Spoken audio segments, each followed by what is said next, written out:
Diamante. Durante with a free header. And the honour of Western United's first A-League goal goes to a familiar face. Bessart, Borussia. It's Connor Kane on the left. Alessandro Diamante, the ball on a string. And Diamante! And the Western service crew are celebrating. And welcome back to All Out West for the first episode of 2022. And what more of a thing can we do than review games from last year? This week, we're joined by Kelsey, Scott, and Jay. Not Leb. Leb couldn't make it. How you been, lads? Bit better now that I don't have the spicy cough. Good to get over that. Keen to get back to games once they kick them off again. Yeah, I'm glad you're feeling well. That would have been a really tough experience. Yeah, that's a big day. How about you, Scott? How's things? Yeah, not too bad. Busy at home. No games to watch. No real A-League to watch at the moment. There's 1 or 2 games a week at this stage, so pretty quiet. Yeah. Kelsey, how about you? Quiet and relaxed and just the way I like it. Yep. Taking care of those rocks in Rock Bank? Rocks. Too many bloody rocks. So we will get straight into it. Now, on the 5th of January, Western United announced that due to a number of COVID cases affecting players and staff, the game against Sydney on the 7th of the 1st was to be postponed. In reflection, should this have happened sooner? Yes. I mean, it was obvious it was going to happen. They should have just bit the bullet. I get waiting, though, but yes. Jay, thoughts? Yeah, very hard to know. Obviously, cases spiking in Melbourne, especially, obviously a few of the Western Service crew boys actually got coronavirus at the most recent game, or probably at the Boxing Day test, as we were in the Barmy Army for a little bit, so that probably didn't help. Those dirty Poms probably gave it to us, but it's flying around. You're getting 40-odd thousand cases a day. It's bound to affect some players, and if you can't put a proper list together or keep players apart, which is just not feasible, you need to train together. You're going to have to delay these games, and as crappy as it sounds, it's hopefully the players that have got it now can keep away from it, and we won't have any more games postponed. I was just wondering if they either postpone the whole league, give it a couple of weeks to breathe, and then just redo all the fixtures, because it's sort of all getting slapped together at the moment. Hopefully it can all get sorted out, and hopefully we can move on soon. I think the APL... The good thing is... You go, Scott. Yeah, the good thing is there are at least some games to watch, so you don't want to put the whole delay on. I know there's not much to watch, and it is getting slapped together, but it's better than having nothing. And, it's not like Victory are running away with it at the moment, so... Yeah, it's better to watch something rather than nothing. I do feel as though the crowds have also been affected by the most recent outbreak of COVID, because even though there was a pretty large crowd at the Boxing Day test, at the Victory and Western United game, there was a few people. There were nowhere near as many at the more recent, I think, the Melbourne Victory in Adelaide and the Melbourne City versus Western Sydney game. There were, you could tell there was a lot of gaps in seats, and I don't really blame people with the virus really taking off in Metro Melbourne. So that is probably the most disappointing part about the games getting slapped together. It's going to be hard on physical attendance for it. Yeah. I think one of the biggest issues was...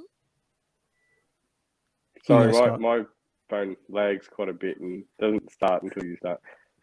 But yeah. That's okay, you go. The whole COVID thing is going to affect fans going probably for the next year or so, to be honest. You're going to have those few fans that aren't going to want to go to games because of that reason, and they won't go until COVID's basically gone, which, let's be honest, it's going to be a couple of years until it'll be smaller or gone, or it could be still around. So, look, we've been affected by COVID since we started. That's why we've got low crowd numbers, and that's what I'll stick to. That's one factor. But I think so. My note is the APL issued a statement a few days later after our game against Victory, which, despite playing quite well, despite the circumstances, we had a number of our starting 11 players out for the day. And after that, they ruled if you have five players from your squad out of commission due to COVID, you can postpone the game. If that ruling had to come in before that game, do you think we would have had it off? Is more so my question. Yep. Thank you. Any elaboration there, Kelsey? No, look, we would have though. If the rule had been in effect, simply we would have had it. They would have cancelled. Alois even said as much. Like, had they've had the chance to postpone in his press conference, we would have postponed. Yeah, I knew you'd seen it, as had I. So I was trying to get a bit of conversation flowing, big fella. Hey, I'm a concise person here today. Okay, I'll remember that. Now, not when I do the review though. That's a bit different. Yeah, I know. I just messing with you, man. Now, here's a bit of a different one. On behalf of All Out West, it's the big fella's 40th birthday this week. We'd like to give a shout out to Western United CEO Chris Pellavanis. His 40th birthday. So happy birthday, big fella. Who said we should be going over there for a pool party? Whose idea was that? It should be Chris's, mate. Yeah. We accept invites. So, yeah, big happy birthday. The podcast should be invited exclusively. Yeah, we can cover the pool party if we need. Yeah, we can review it. Andrew Tran's already in. $100 says he's already there. Especially if Chris gets one of his the pig spits going as well. I've seen. I think he's got going one of those. Got one of those going a couple times. So Andrew be all over that. I'm sold. But yeah, so it's a slow news kind of month for us as we haven't made a podcast in a month due to like personal things. I've had a new child, which is a barrel of fun, an amazing experience. But there hasn't been any real updates to injuries because there's been no games played, but we still know Seb Pasquale's done for the season. Do you guys want to get into the game review? Just before you do, take it out. The other thing is you can say, based on his press conference, Aloisi did say Rene Krhin had a personal matter and he's nearly back as well at the time. Oh, true. Sorry, I missed that. So he's not injured. It was a personal thing and he shouldn't be too far off. It's just getting the fitness into him now. Shout out. I think Rene Krhin got engaged recently as well. I saw that on his Instagram. Shout out. Congratulations, big fella. Yeah, can we go to game review? Yeah, we can. I just wanted to update. That was all. Thank you for fact-checking me. You should work for the ABC. I do like Media Watch. Let's take a trip back in the Wayback Machine to the 17th of December in 2021 at Amy Park. Western United took on Adelaide United, in my opinion, which was a scrappy game in front of 2,353 people. What was the game day like? Did anyone go? Oh, yeah, of course. Still haven't missed a game this season. Honestly, rough to remember because it's been it was like a month ago almost. Yeah. Pretty much. Almost a month, 7 days, I'm thinking that's a month. That was at Amy Park on a Friday night, Saturday night? Friday. 17th was a Friday. Friday night. All right. Thanks, fact checking. Yeah, I was just trying to remember between the ones that we've been to because we've been to like 7 games in a row now. So, very good like atmosphere I found in the crew. Maybe around the grounds, not so much. It was a bit more of a quiet one. It being a Friday night, COVID pretty much starting to kick back off again. We had a fair few in the active week. It's the week before Christmas as well, so it's people doing Christmas shopping and. Not really. I don't think the A-League was at the top of everyone's list of priorities for that Friday night. But look, I still had an absolute blast. I know that everyone in the crew had a blast. The game a bit lackluster in points, but we still made it fun. So good atmosphere, I'd say in general up our end of the ground. Nice. Now, John Aloisi had to make a few changes due to COVID, which this was just before we were really affected by it, with Topper Stanley playing in the left-back role, which I believe in commentary they noted that he hadn't played in around 15 years. How would you rate Topper Stanley's performance, Scott?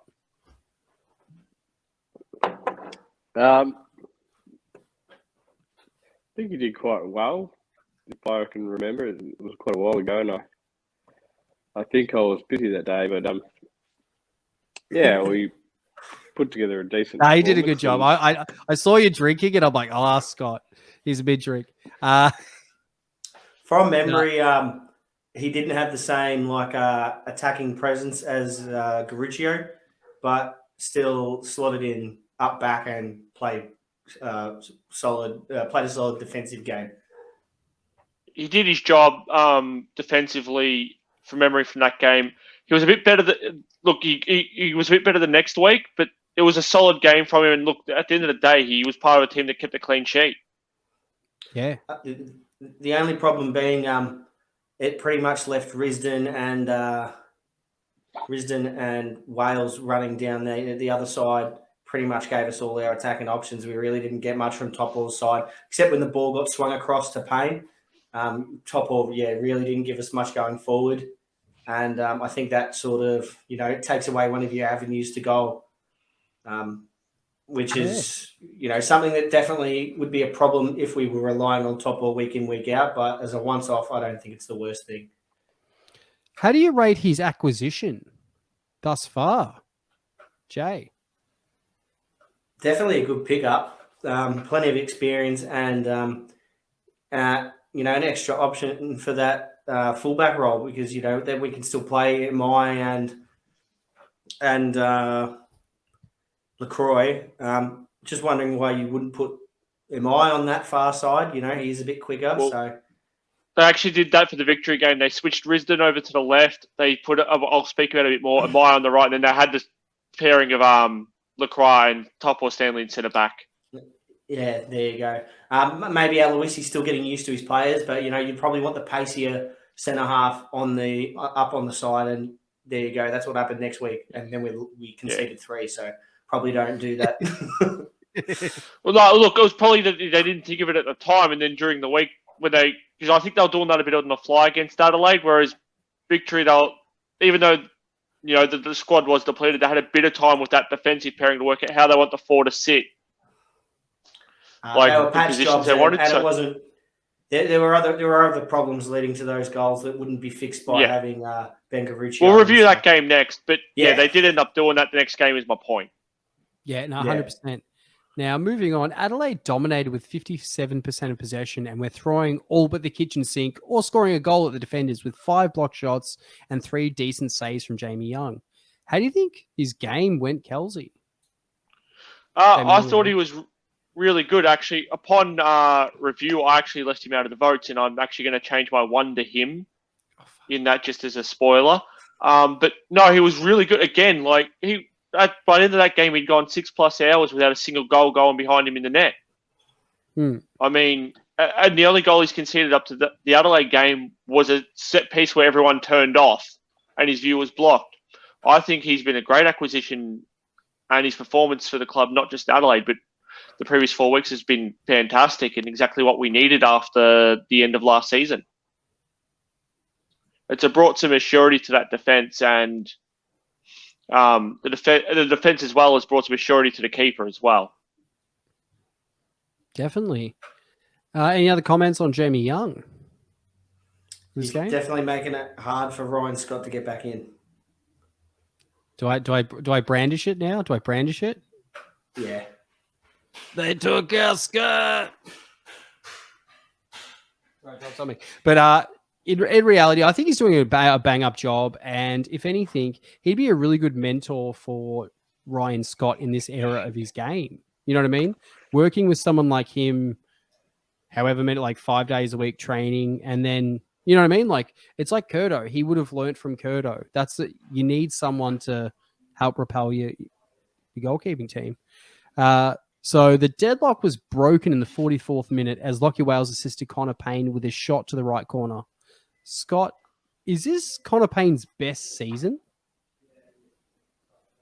It's hard to say. He has those really good moments. And see, last season I thought he was quite well as well. He's just one of those all-rounder players that step up, does his job, does it well, and doesn't have too many fault games, really. He's just got to sometimes, change it up a bit when he's attacking, because he always tends to do the same move every time. But yeah, he's having a fantastic year, and I can't fault him. And it's hard to judge whether this is one of his best seasons or last season was, because he's just the same player. He doesn't change. He's good majority of the time. I wouldn't say he's actually playing any better. I'd say he's playing differently, and that's leading to him being on the score sheet, because obviously he's pushed forward now. He's not playing in a wing back. He's playing pretty much on the wing. So he's allowed to have the attacking freedom without having the defensive worry as much. And that's where you're seeing him scoring goals now and really pushing forward up into the box and making those darting runs without, having to worry about, oh, crap, if I get caught out here, I've got to bolt 100 metres back to, 60 metres back the other way.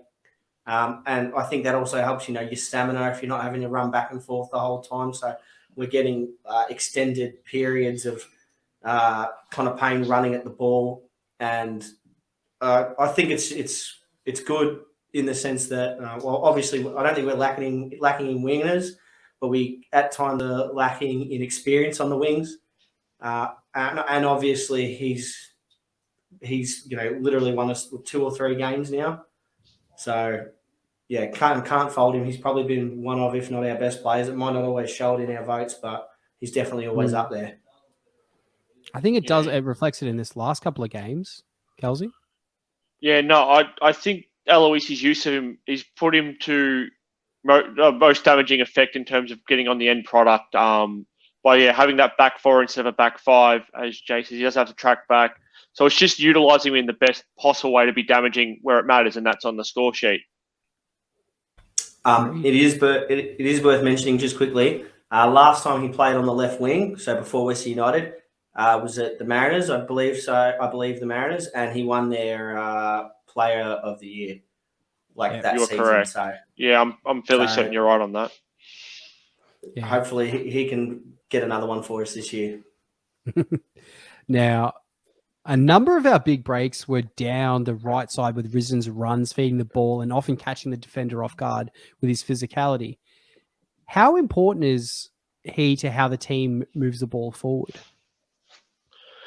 He's an important link in the chain. I think you'll find throughout both that game and even the victory game where we're depleted, he is usually in the link to nearly every forward attacking player there is. They really utilise him. And he's also good at getting back, and he can run all day. So he can get back, he helps. So he's almost giving us an extra, midfielder or winger, and also able to get back and help the back 4. Yeah, I think he's just been, you can see his quality pretty much since the Brisbane game, his 200th game. He's been on fire, in my opinion. He's really got a match lit under him, you know what I mean? Yep. Look at the difference between where we are now and where we were last season. We've got a few extra players, but the one player that we didn't have last season for most of it was Risdon, because he was out due to injury and personal reasons. But you can see it now, what a huge difference he is between the back line and pushing forward and getting the ball more under control within the midfield, and rather than just bombing it out long. Chris is making some good runs, putting the ball in. He's really changing our side, making it to the better. I don't think that a Socceroos call-up is out of the realm of possibility either. Maybe not now, but if he definitely keeps his form up, he's played, he's made a Socceroos cap before. We've chatted with him about it. And, he's never had more pride than when he pulled on, the kit for your country. So with Ryan Grant's dip in form, wouldn't surprise me if he gets a call-up in the next 6 to 12 months. I would like to see it, but to push Ryan Grant aside, Arnold used to manage him down at Sydney. It would be hard to sort of push past his boy, even though Ryan Grant's at the moment worse shape than Risdon. Ryan Grant would be Arnold's boy. So it would be tough, but he deserves it. Yeah, it'd take a fair bit, but I don't think it's out of the realm of possibility. Look, if I had to bet against it happening, I'd say probably not. Or bet for it happening, I'd say it's probably not going to happen, but wouldn't surprise me if it did. No, I completely agree with you Look, there. If you did chuck him in, he wouldn't get out. I think just him trying to make the Socceroos is the biggest task. Once he gets in, I don't think Riston will have any issues and staying in the same team and getting more consecutive games. Definitely. Sorry, my voice is a bit croaky. In what would have been the equaliser in the 51st minute, a late challenge from Lacroix stopped play with Halloran having a clear break leading to a goal. Should have played stopped. Yes. No, that should be a goal. We got so lucky. That's Leo playing 4D chess, taking the player out and giving away a foul so it gets brought back. We got so lucky because I thought on the replay, we gave up and that's why he just scored into an open net. Before I saw the replay. But then you watch, he gets that and takes it first time without even looking at our defenders or our goalie. He scored that. He's going to score that whether or not we want to stop him or not. So we got so lucky that they blew the whistle prematurely because that game, we shouldn't have won that game. It's that simple. Like, I like being biased towards us, but, oh, man, when it's that glaringly obvious and that much of a howler, lucky VAR can't touch that one as well because, geez, we got very lucky. That the game should not have been stopped. I'm just glad that the ref hates Adelaide as much as we all do. We seldom get a shake of the sauce bottle with the refs, so it was pretty solid in my opinion. But it shouldn't have happened. It was but I'm happy it did. Here we are. Any final thoughts on the game, Scott? No. Cool. Carry on, Jay. More goals would be nice in the future. Obviously, you want to put those games away. 100%. Do you guys want to get Kels any final thoughts? No, I'm happy to go. I think we've reviewed it pretty well. Who are you changing your last vote to? Sorry, Young, just as the one. So whoever was one, it's Young. So Kelsey now into Player of the Year season deal. Kelsey gave 3 points to Risdon, 2 to Payne, 1 to Amai, which you've changed to Young. Yeah. Leb has given 3 to Young, 2 to Payne, 1 to Wales. Jay, do you want to read yours? Damn, I can't even remember mine. I got you covered, big fella. I got you 3 to Payne, 2 to Young, 1 to Wales. I did 3 to Young, 2 to Risdon. 3 to Payne, 2 to Young, 1 to Risdon. And Scott, who you got this week? I'm going to go with 3 to Connor, 2 to Risdon, and 1 to Wales. You just couldn't give Young the point, could you? So who was the 2-2, sorry? Risdon. Oh, thank you, Josh. Is it sick? And 1 to Wales? Yeah. Sweet. No, he said Young. That didn't. That's young Wales. There you go. Cool. So winning this week currently is Connor Payne. Now, no shock. Not at all. He's had a ripper. Kelsey, you're up with the victory summary. Okay, so in what would be our last game to this point currently, on Boxing Day, a COVID-19 ravaged West United took on Melbourne Victory at AB Park in front of 13,186 fans. So Aloisi obviously had to make some changes, with Wales moving into the Diamante-style playmaker role in Diamante's absence due to COVID-19. Pierres would then come in for his first start of the season in place of Wales. And this is where I mentioned a bit earlier, Rizzo moved to the right with to the left with Amai on the right, and then they had Tapor, Stanley, and Lacroix as the centre backs for this game, making the change from last week. The bench was ravaged with only 4 outfit players and 1 second, and our backup keeper, meaning the minimum requirement allowed to play. Wallace, what did you think of the makeup of the team for what we had available? I think it was really good. A smart lineup, in my opinion. It was noting how many people we had out when the score, like it was announced, I was like, oh my God. But I think the team excelled. Like, this was a great opportunity to see some more players get some game time. I see it as that. And they not only almost matched Melbourne Victory, which if you look at the first 10 minutes, we had a number of good shots on goal.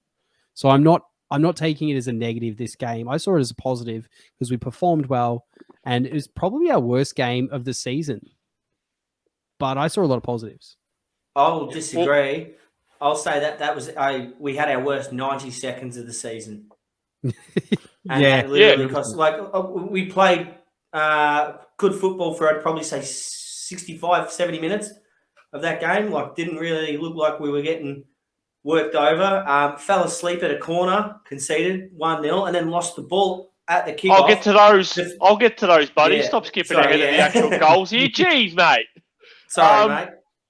But what you were saying is true. Like, despite being undermanned, we really took the fight to them. We had 54% possession over the course of the game and 22 shots with 5 on target versus their 15 and 5. So it really does show that we actually were on top of the ball for quite a bit in that game. But then, in the 17th minute, it will be the first time in over 6 hours from yet another set piece against the same team. A bit of Groundhog Day. We consider the goal when Greer outmuscled Lustica to create space for himself and score his first ever A-League goal. What were your thoughts on the goal, Jay? I mean, statues in the box, mate. Statues, like, can't be conceding goals like that. I don't really blame Lustica. He's very small. He shouldn't be relying on him to defend set pieces. He should be out of the box and ready to pick up the ball and run.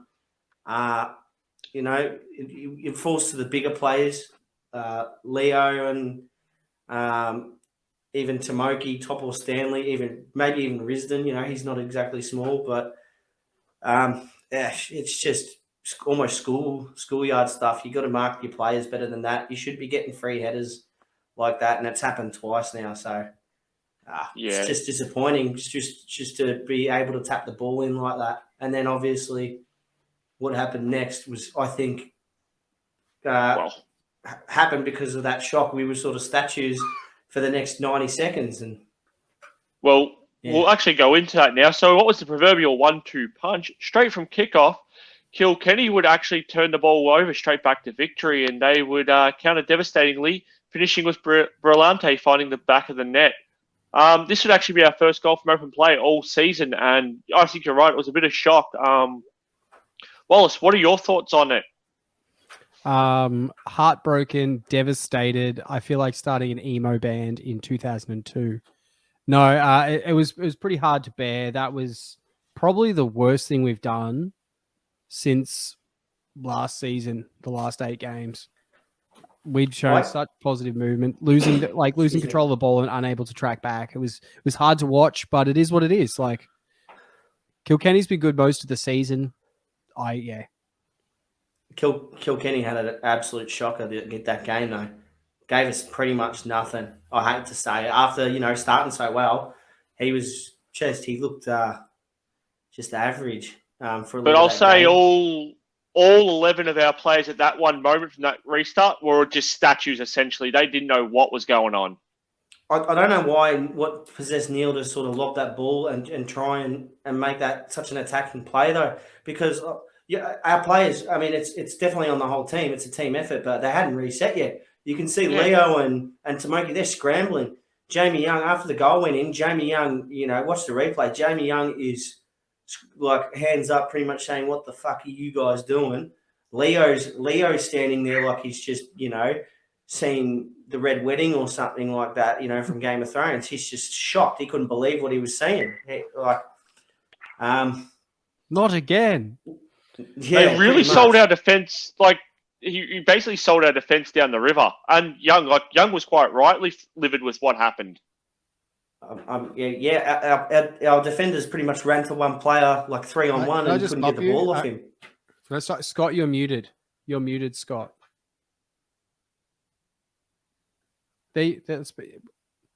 Sorry, I was yelling at the dog. I was trying to do it on mute. Okay, cool. Carry on. Okay, I was like, are you trying to? Do you have a valid point, to Scott? Like, no, carry on. Sorry, Scott. Anything you want to say, Scott, about the 2 goals? I personally haven't seen them, and I'm not going to waste time watching the replay, to be honest. As soon as I saw it 2-0 down, look, I was away on holiday setting up the tent and that, and I was listening to the game. The first one went down. I just knew it was going to get bad, and it seemed to go that way anyway. So I haven't bothered to watch it. No, Also fair enough. I think if we don't concede that second quick goal, we don't concede the third. It sounds weird, but I think we played a bit more to try and. We'll come to at that the end of the game. Like we'll get to that, but I think that was like the catalyst. That 90 seconds just destroyed the game for us. It's really like it did. It's the most we've ever lost in like such a short amount of time. Like it really, because we looked good for the rest of that half, and it was just 90 seconds we shut out for, and it's like obviously we're harping on about it a bit, but it was an extremely important passage of play because it shows you just how quickly you can fall asleep after 6 hours of resolute defending. You can concede 2 in a matter of moments. So as good as we've looked, we've got to keep that up. Sorry, Kelsey. Yeah, and no, that's the thing. Like, and after that, like, the game would actually die down a little because Victory were happy to just hold things as they were. They were comfortable. They had 2-0 up. And then almost from nothing in the 86th minute, a speculative whale ball into the box gets missed by Roderick, allowing Prijovic to smash the ball, and suddenly it was game back on. So you go from the 80th minute to the 86th. Well, I'll let you comment on that because I was going to ask Scott, but I'm guessing Scott hasn't seen the goal. So Jay, you can talk about the Prijovic goal. Well, yeah. Well, Wales, obviously, you fire those balls in, and every so often, the defender falls asleep and misses it. Prijovic was right on top. As soon as he hit it with power, but he also sort of side-footed it as well. So usually you don't get that much power out of a side-footed shot, but it was accurate, powerful, just under the bar, a grouse finish. Hopefully we see more of that. Honestly, looked like Zlatan, the same way Zlatan would finish. So very happy with that. But in the end, a consolation goal, but something to look forward to, hopefully. Yeah. So, but then what positive I saw in that is, straight after that is, we applied the pressure to really pour forward with the little time remaining, searching for the goal to try and get us the point. We went trying to go for the point rather than just being happy with the 2-1. And alas, it was not to be. In the 94th minute, we'd obviously pay the ultimate price with all our numbers going forward. They were able to counter devastatingly the other way with Diego Agostino able to finish off, making it 3-1. I actually saw this goal as a bit of like the classic NHL empty net goal, where teams throw like the goalie off to get the extra number, try and pour numbers forward, and then it just goes the other way and ends up in the back of the net. Yeah. You're chasing a result, you get caught. It is what it is, but I was happy to see us trying to chase a result than accept the 2-1 defeat. And if Kilkenny wasn't off, because I believe he was on a yellow at that point, Kilkenny was in a position to make a tackle but didn't, which ultimately would have stopped that goal from happening in its tracks. Probably a good thing because we would have been missing him for the next game. But, that's why you've got to be disciplined, because in that moment, if he's not on a yellow, he can foul. He can professionally foul. I can't remember which Victory player. It was a player streaming forward, and then that goal doesn't happen. But, that's another one of those little things where the discipline at the start of games helps with your ability to finish your games off as well. So you don't want early yellows, and you don't want double yellows either. Still a well-finished goal by D'Agostino and Victory. They definitely earned it. Like, as much as it was what you'd call an empty netter, still had to get down there, beat a couple of players and score a goal. But ultimately, like I said before, if we don't concede 2 in 90 seconds, we don't concede that third one either, chasing the game so hard. That's right. It was a game of 90 seconds, and the 90 seconds did us in. And I think that really sums up what happened in the game in a nutshell. Because I think if it's 1-0 and then Prijovic scores, I'm taking the draw if I'm Aloisi. And I'm not throwing everyone forward. But, I can't blame him for trying. No. And the only other final thought I want to say is I was really happy with Aloisi's press conference after. He didn't, make excuses for the loss. He accepted the loss, but he was really praiseful of our players. Yeah. The weird part is, I think we actually played better for the majority of the game in this game that we won than we did that we lost against Adelaide, who we beat. Against Adelaide, we probably played 20, 30 minutes of good football, won 1-0, got lucky, and then, fell asleep for 2 minutes and played 70 minutes of good football against Victory and lost 3-1. So I have a question on that. The math doesn't always add up, but hopefully we can play better next week or next game. Jay, is that a product of the squad and the whole game plan evolving and progressing as a unit, or do you think that is the personnel we threw at it on the day? I think it's a mixture of both. I think we're progressing as a unit quite well, but you're used to training certain ways and playing with certain players, and that probably got jumbled up with COVID. So I think we adapted probably as best as we could, and things didn't go our way at times. You do need, that 5% of luck to win you a football game sometimes, especially against quality opposition, which Adelaide, I believe, are, despite their record not showing it, and Victory definitely are. I think we're moving in the right direction, if I could sum it all up pretty quickly. It might not look it after that Victory game, but I think we're moving in the right direction. I definitely, after seeing that, confident we'll make top 6. Yep. Anyone else with any final thoughts? Can I add to that? I'm going the opposite. I'm starting to worry. We didn't watch the game, bro. Don't worry about it. No. I'm talking about in general. Have we scored more than 1 goal this season? We're not. Yes. I don't know. FFA Cup. Newcastle. Season. See, that's that was at the start of the season.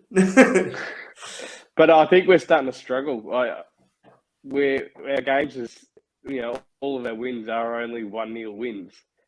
I don't know what it is, whether we're not pushing. So we only think we win 1-0. We can't really put that scoreboard pressure on. Our defense is doing well, but our attack is struggling to get the goals. So you might have missed the episode where Leb, J and we actually had a bit of a conversation about this, and it seems to be more of a product of the way Aloisi's training him is you got to have that defensive mindset. This is the way it's appearing anyway. You got to have that defensive mindset first. Yes, obviously goals win you matches, but he would prefer the goals to come not at the cost of exposing the defence, as like what happened when you tried chasing the goals, what happened in the last goal against Victory this week. No, I agree with you. Like, we should be able to bury some more teams, but that appears to be what's going on. I believe, I can't remember what he said. We've sort of got the defensive structure set up now. I think, when's the attack structure going to start? So you don't start putting it together. It's not going to take us as far as we want to be at the end of the season. But the thing is, Prijovic hasn't been up to scratch. The big striker we got, one of the big signings of the year, has played 1 game and maybe 40 minutes on top of that. You know what I mean? He hasn't. Rely on him. The team. It's a structural piece. Scoring as well. Wendell Hall's been scoring. Connor Payne's been been scoring. Finals, he gets injured. Then all of a sudden we don't know how to score. We need the whole team. We've got Dylan Wenzel-Halls. You got Connor Payne, man. It's Lockie Wales. Topper Stanley's laying in wait. Dylan Parice was our top goal scorer last year, and he can't get a look in. I don't think goal scoring is going to be an issue. Aloisi said in the press conference. No, if you listen to Aloisi's, I think it was one of his more recent press conference. Well, not more recent, but it's probably about a month ago. He gave a press conference and pretty much saying that basics is what I want to get right first. Then the goals will come, and they will come. We have been scoring 1 a game. That's better than grinding out 0 or draws. I'll take that. I'll take 1 a game rather than losing 1-0 every game. I can guarantee you that, because we were. Remember, Scotty. Last year we lost 6 games in a row, and we scored 24 goals conceded. And also, for 1 goal, and it was a penalty. Said we'll play attacking football, and that didn't work towards the end.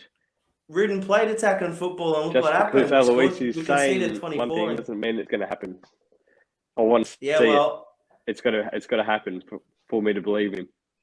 look, mate, I'll take the results at this point. If we start losing games 1-0 every week, then, Scott, I think we've got a problem. But Or 1-1 draws every week, and we're only getting 1 Yeah. point a game. I agree with you. Then we have to start hitting panic stations. I think it'll be we're not far away from winning a game 3-4-0 or at least 3-4-1. You know, like that Ballarat game against Macarthur last year when we just sort of put Macarthur to the sword. I think it was 4-1 or 3-0 in the end. Rice was scoring. Guarachena scoring. It was a free for all. If we can replicate that sometime in the near future, I think it might just free us up a little bit, build morale, and I think the goals will come a little easier. It might not come, and it can't super be regularly against the bottom side. Sorry Yeah, to it can. overtalk. My screen, my internet. I'm having a lot of internet issues, which is why I've been quiet a lot because you guys jumping but yeah, it can't be against the bottom side. We need like that against a Macarthur or Victory or City. We need to provide we can score against good defences rather than pricking whoever's down the bottom. There are really no bottom sides at the moment, man. Everyone's playing at least semi-decent football. Even Brisbane should be doing better than they are. Like they should have got a couple more points. Adelaide have been unlucky. Adelaide could be top 6 if they had a bit of our luck, Probably play Victory twice. Yeah, and they could have beaten Victory twice as well. They got unlucky in one game they got unlucky in both games. So there's no real pushover sides this year. I'd take a bag of goals against anyone. Yeah. I think we'll leave it there for that game. But I can definitely see your point that we definitely do need a game where we start putting some goals away. But I believe there's one more game to review. Firmly incorrect there, buddy. It's Player of the Year. Oh, you're going to do Player of the Year first? I forgot about that. Good point. Do you even host, bro? Do you even host? Not in a long time, no. Neither have I. Been a month. Now, Kelsey, you gave 3 to Wales, 2 to Risdon, 1 to Topper Stanley. Leb gave 3 to Prijovic, 2 to Payne, and 1 to Young. Jay, do you remember yours, or are you good? You want me to do it? I gave 2 to Prijovic and 1 to someone else and 3 to someone else. All I can remember is Prijovic. 3 to Wales, 1 to Lacroix. I did 3 to Wales, 2 to Prijovic, 1 to Topper Stanley. I'm a big fan of Topper Stanley. Scott, who have you got for votes this week? I'm going to go with 3 with Prijovic, 2 to Wales, and I'm not sure with the last one. I'm just going to go with 1 to Topper Stanley because that's what you said. Well, I'll tell you the reason why I picked him. He's the only defender who made 0 errors for the entire game. Not a bad pass. Not a bad tackle, not a bad... I won all his duels. He was actually really good. The reason I gave Leo a vote as well is because he was a massive aerial threat at times. Actually hit the crossbar with a header from a corner. And we need that. We need someone to be an aerial threat for those set pieces. Hopefully he next can time stop at WMD. He's that tall. Mate, it's illegal how high he can get. Have you seen when he just does this? Leo's going to be a controlled substance soon. That's how high he can get. Reckon you're part of the Drugs, Poisons, Controlled Substances Act of Yeah, you know all the Act one. Yeah, I know that Act very well. So yeah. Okay. Do you guys want to know who's winning the Player of the Year award currently? Can we all guess? Yes, Jay. Connor Payne. Yeah, I'll say Connor Payne still. Yeah. On 33 points. Yep, he's currently winning. He's had a ripper. Who's coming second? No. Leo. It is Josh Risdon. I was going to say Rizzo, yeah. 3 really solid. 3 is Leo Lacroix. Wow, yeah. Yeah. On 25. Neil Kilkenny on 23 for 4, and Jamie Young coming 5th on 17. Could be Ryan Scott. He'd be first if Scotty wasn't biased. He's your new Jurtek, isn't he? Look, Jamie Young's a good keeper and all, but I just feel like we could really have a better keeper with Scott in goals. Game review? I'm not doing the Scott versus Ryan debate for like 4 podcasts in a row. I think my heart might explode. Game review time. Let's move on. Okay, guys, and now this is a bit of a special one. Okay. Actually, before we get into that, we forgot to have a little conversation about something else. What's that? If you're as passionate about West United as we are, you won't want to miss any of this season's A-League live action. A-League action. And the easiest and quickest and best way to catch every game from every angle is with A-League Live app. Search for the A-League Live or Sportsmate in the App or Google Play stores. That is in our podcast description. Check it out. We're big fans. Yet, if there's a way I could put it over Scott's face, I would, but I can't. But I highly recommend it. That's where we get all our stats from and doing our reviews and stuff. Obviously, Kelsey's better at it than me, but here we are.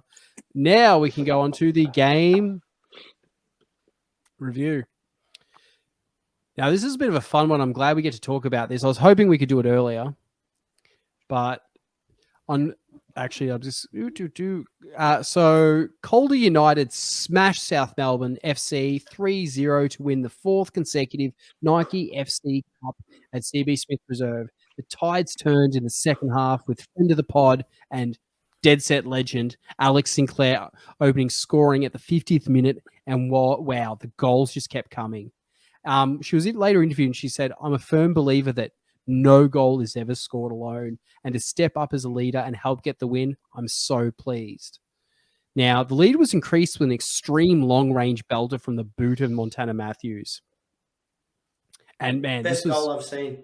It was a cracker. That was amazing. I was up the other end of the pitch. Literally had a perfect angle for it, and it looked like it was just floating in the air. One of those shots that looks like it's floating in the air forever. And then as soon as it hits the crossbar, it just rattled in. The upright, sorry. We went nuts. That's the best goal I've seen live all year. Probably one of the best I've seen. I couldn't tell you the last time I saw a better goal than that. We did have to watch the replay just because it was just unbelievable and had to be seen again in slow-mo. That was amazing. Yeah. Now it was cracker. Now, I'll get your comments in a minute, guys. To add salt to the wound, Sinclair chucked in another goal in the dying minutes. And it was savage. And you could see her just exhausted after it. Now, this was an amazing watch. I couldn't make the game as I just had my second daughter, but my oldest daughter and I watched it. And it was just amazing to see her light up and be joyed by watching professional women's sport. What was game day like, guys? I'm not going to lie, we were still a bit rough from the Western United game. A bit hoarse and probably didn't chant as loud as we could have. But we still gave it a red-hot go, especially towards the end when it was pretty much all but sealed. The best, I'd say probably my favourite part of the game day was closing in towards the 90th minute. Chris came and got the crew and told us to all walk over to near the tunnels where the girls come in and out, where the majority of the fans were sitting. And I grabbed the megaphone, which mysteriously had full battery again after I took it off Mace and telling him it had no battery due to its misuse. But I grabbed it and started chanting, Championes, Championes. And everyone else in the crowd actually got up and around it, which was surprising. Usually you get one or two happy, except but I'd Sheck. say about 80. I'd say about, Sheck was... Unfortunately, I think Sheck's cousin was playing for South Melbourne, so we can give him a pass. But I'd say a lot of the crowd actually jumped in and were quite ecstatic and quite happy as well. So it's good to have that sort of positive impact with your active support. Just to add to that. I was listening to it on the TV. I could hear you really loud and clear because I was watching on the TV. Even when you saw he was quiet, like you could really pick it up. The sound was actually really good for hearing yous. That's good because I took the mega off because apparently that's all you could hear at one point, especially when it's, when it's a big crowd, the megaphone doesn't travel as much, when you've got the crowd overshadowing it. But when there's, only about 15, 20 people, it's really all you can hear is the megaphone. So it's good to know that you could hear us all as a group at points as well don't need a mega to make noise. Look, yeah, the girls absolutely loved us towards the end. They loved the atmosphere that was brought to them. I think they took it up a notch once they heard a bit of noise behind them, and they were solid. I can't wait to see them in the Women's A-League next season. Hopefully they can do some damage, and hopefully we can win another trophy. A-League one. It's honestly exciting.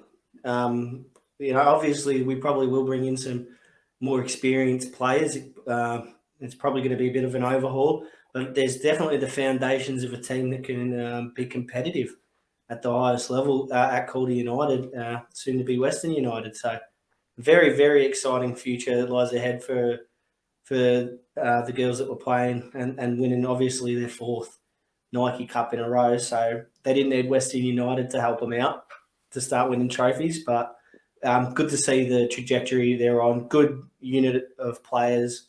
Obviously, you can see the whole team was like playing as a unit. No one. It felt like one of those teams where no one would be left out, and there were no sort of cliques, or it felt like it was all one, just unit of a team, and that alone can win you games if you've got that sort of what's it called in FIFA? Charisma? No. What is it? An ultimate team? What you're saying is cohesion. Essentially, they've got good cohesion and chemistry. Yeah, Yep. chemistry. 5-star chemistry.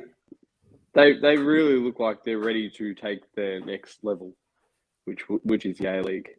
And if that was a grand final, and look, let's be honest, they smashed South Melbourne all over the park. They're ready for the next level, and the next level is the A-League, the Women's A-League, and it'll be good to see them in, and it'll be interesting to see how far they can go in that as well, and hopefully can do some damage. But yeah, they're ready. They're ready for the A-League, and they're ready to become Western United. 100% agree. Controversial idea, guys. We're going to obviously have the campaign starting this year for the women's team. Do you think we should give the naming rights to the Women's Player of the Year award to the legend Alex Sinclair? I'm down for that. She was a cut above in that final. Maybe not yet. Maybe post-retirement. Maybe post-retirement. I don't like naming something after someone that's still going to be your captain. You know what I mean? I hope she is. I hope she. So what you're saying is, upon retirement, you'd be down for it? Yes. Until then, we just keep it as the Women's Player of the Year. Yeah. The AS Player of the Year award. I don't know what you're talking about, man. Yeah, but just I think maybe there also is someone else in the club. Like, I'm not fully versed in Calder's club history, but maybe there was also another pioneer down the track, like before these girls, that helped set the club up. So there's always that as well.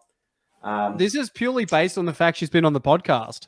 That's where I'm coming at. Yeah, no. Well, so is Andrew Mantran, but we're not naming any awards after him. I hope not. Don't get him started. Don't get him started. Yeah, no, he's not. Let's he's move not on, a supporter anymore at the moment. He's on strike. He's on strike. Do you guys want to get on to the game preview? Oh, well, hasn't the game been cancelled? Yeah. Well, on that note, West United was scheduled to take on MacArthur Bulls for the first time this season. However, it was confirmed earlier today, Monday, as postponed due to COVID, which makes no surprise. This turns our attention to match week 8 against Newcastle Jets on the 19th of the 1st. Can confirm this game is a go-ahead unless there is, of course, late dramas, late outs. So obviously they're expecting whoever has COVID to have fully recovered by then.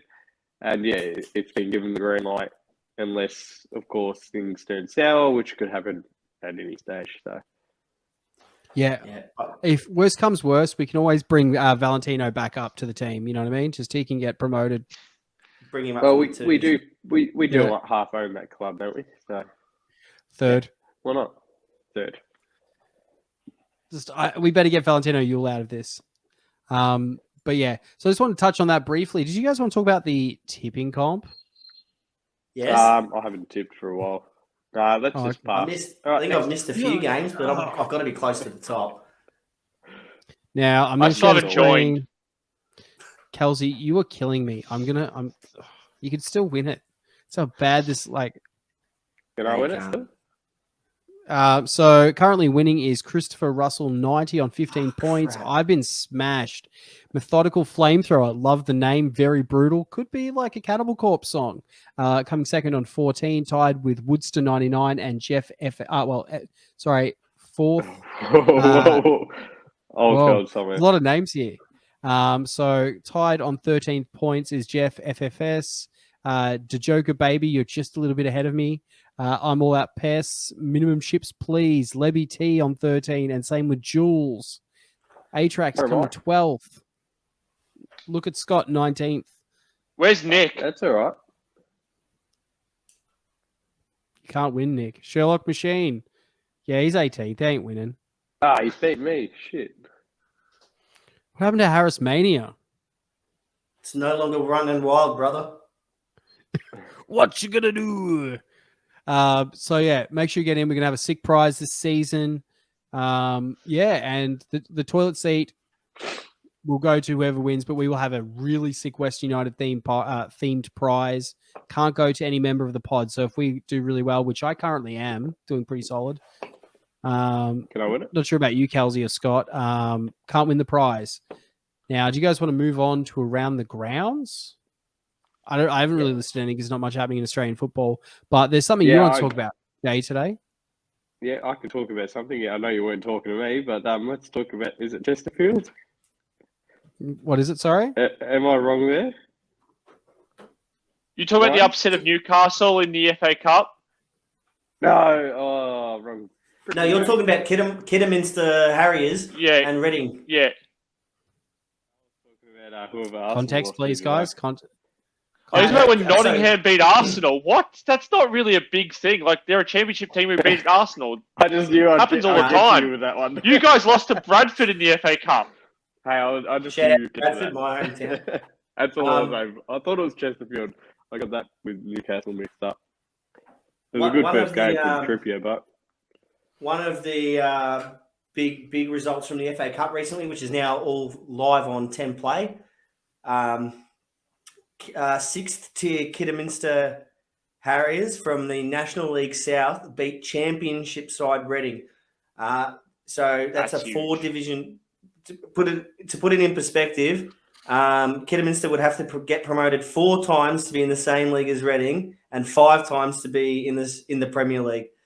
So it'd be Western United versus the under-18 Williams Landing team. No, it'd pretty much be the Western Service Crew versus, I don't know, I guess the Newcastle Jets. Hey, we got a chance.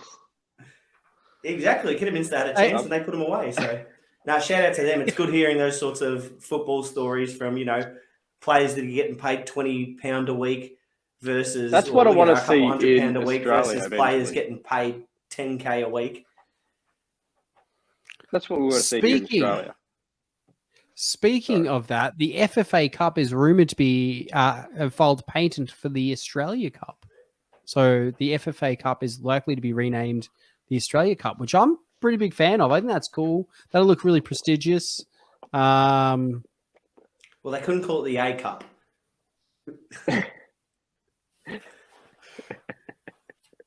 Australia Cup sounds... All right. That's got a good ring to it. I like the A Cup.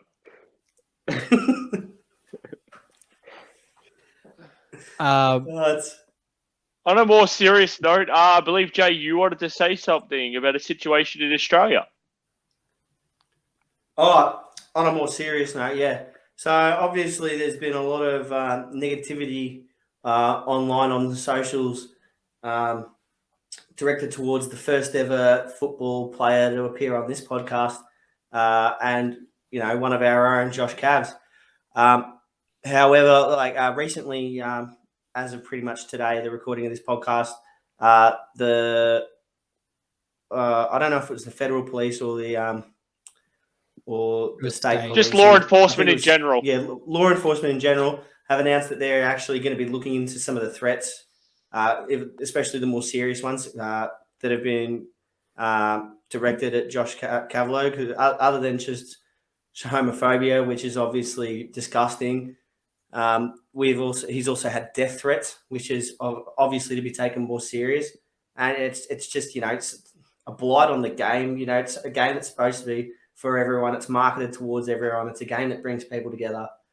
And it's good that the police are investigating this. And they should investigate any sort of death threat. But, it took a lot for Josh to come out. We've been over it, and it's good to see that he's not getting just brushed to the side. 100%. Completely agree. How low must you be, honestly? Like, death threats for being a human. It's sad. No, it's just this disgraceful behaviour. On top of what's happened recently, it's subpar. Football's for everyone. What else can you say? Like, it's in 2022, this still being an issue is sad, and I'm so happy for Josh. But I don't want to go on this tangent for a while because we've done it before. Also worth mentioning, insider information tells me he wants back in at Western United. So everybody back, just Joshy. Would have him back in a maybe heartbeat. Send a few messages to Chris. Try and bring him back. Bring him home. Oh, yeah. Big fan of Cavallo. He's been one of the, he was the first person to give us a shot. So big fan, and just a solid person. That's it for me for Around the Grounds. You guys have anything you want to talk about? No. Yeah, that's pretty much me for the day. Let's just read the end spiel. Let me just scroll down. This wraps up for the week. Don't forget to check us out on social media for up-to-date West United content. Share, like, subscribe, and review. All West aren't we? All West, All aren't West, we? aren't we? All out Well, West, West aren't we? aren't we? Now, Jay, you ready to do this? For the I can't outro? do it. No, I'm not allowed because I butcher it every time. No, just wait. I'll end it after you say. You ready? You ready?